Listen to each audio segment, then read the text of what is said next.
Hey guys, I'm Kya, and Death Note is the best shit ever. It's one of my favorite animes, and no matter how I feel about the American remake, I've at least gotta watch it for William Dafoe as an angel of death who's literally addicted to apples. The concept is pretty f***ing weird, even for Japan, so before you check out the movie, here's 4 things you need to know about Death Note. There are rules. Death Note is a story of Light Yagami, a brilliant high school student fed up with the injustice in the world. One day he finds a black notebook on the ground with 2 words on the cover, Death Note. When Light opens it up, he discovers it has the power to kill anyone on the planet. All he has to do is write down a name and they're toast. Kind of, I mean, it's a little bit more complicated than that. For one thing, you have to know the victim's face. The police have now identified the suspect as 42-year-old Kuro Otoharada, currently unemployed. Then you've got 40 seconds to pick a cause of death, otherwise they just die of a heart attack. Once that's done, you've got 6 minutes and 40 seconds to jot down any little details to make your murder as complicated or as simple as you want it to be. I'm basically doing an infomercial for death here. For a low price of 6 apples, you can get your own Death Note for free. This is bad. By the end of the original manga, there are over 100 rules covering every possible aspect of the Death Note user experience. Like if you misspell someone's name 4 times, they become immune to the Death Note forever. But if you spell it wrong on purpose, then you die. And if you somehow get your hands on 2 Death Notes, it'll still work if you write someone's name in one and the cause of death in another. It's a lot, like a lot. Rules are a major part of Japanese culture, and they're a huge theme in the J-horror genre. Based on ideas from Shinto and Buddhism, there's a lot of Japanese horror that centers around the idea that the universe is governed by a set of rules beyond human understanding. The Ring is another great example. You watch the video, you die 7 days later.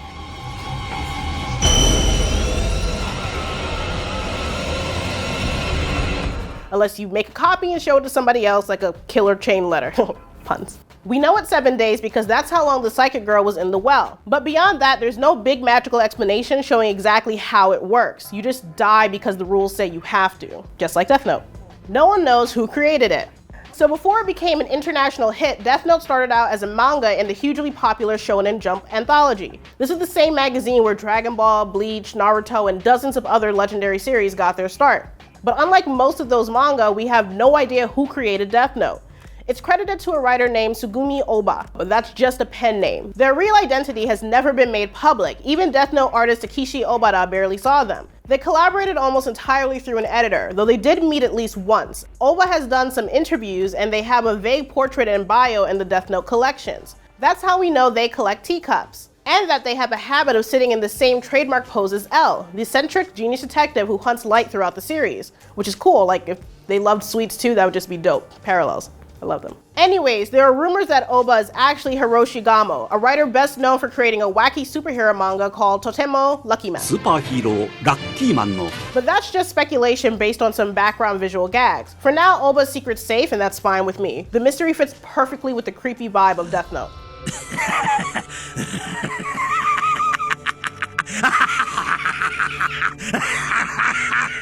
Real world controversy.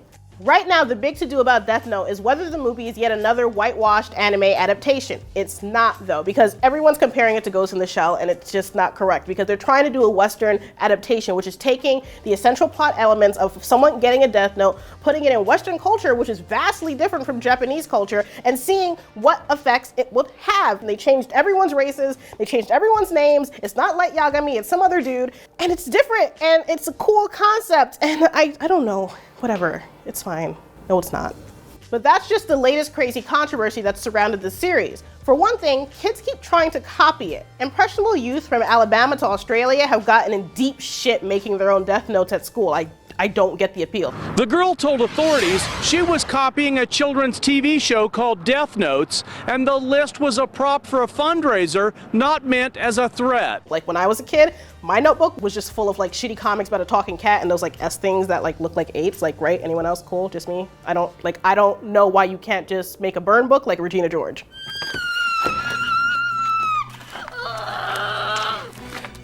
A few American schools have tried to ban the manga, and in Russia, a parent group tried to have the books regulated after they were found near a teenage girl who committed suicide. Those bans never went through though, but I wouldn't try reading Death Note in China. It's officially banned in most of the country for misleading innocent children and distorting their mind and spirit. Like, most of this is just your usual parents don't understand overreaction, but there's been at least one real-life murder linked to Death Note.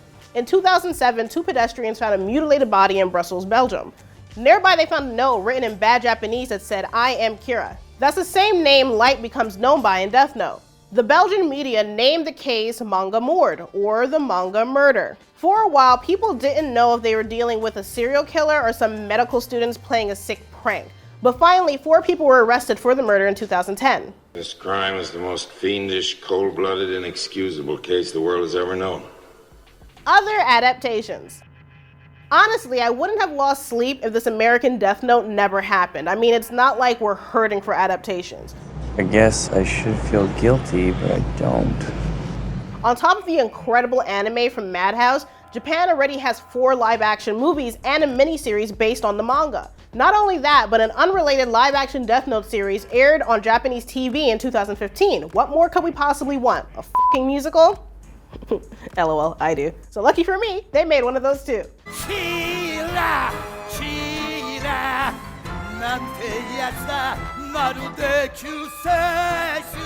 The songs were written by Broadway composers, but so far it's only been performed in Japan and Korea. So until it comes overseas, the only American Death Note we're gonna get is the new Netflix movie.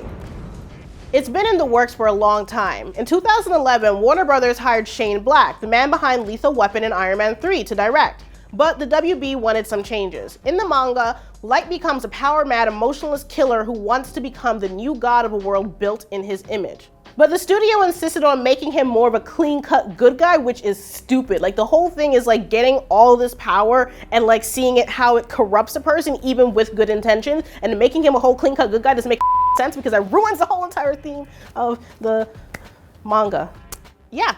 They also wanted to leave the shinigami Ryuk on the cutting room floor, so good luck explaining where the damn notebook came from. Also, Ryuk is the best part of the live actions. Like, no matter what, if there's an adaptation of Death Note, I'm watching it for the Ryuk visuals.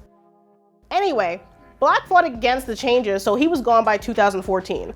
Good Will Hunting and Milk director Gus Van Sant was attached for a while, but that fizzled out too. The project finally landed with Adam Wingard, the director from You're Next and the new Blair Witch.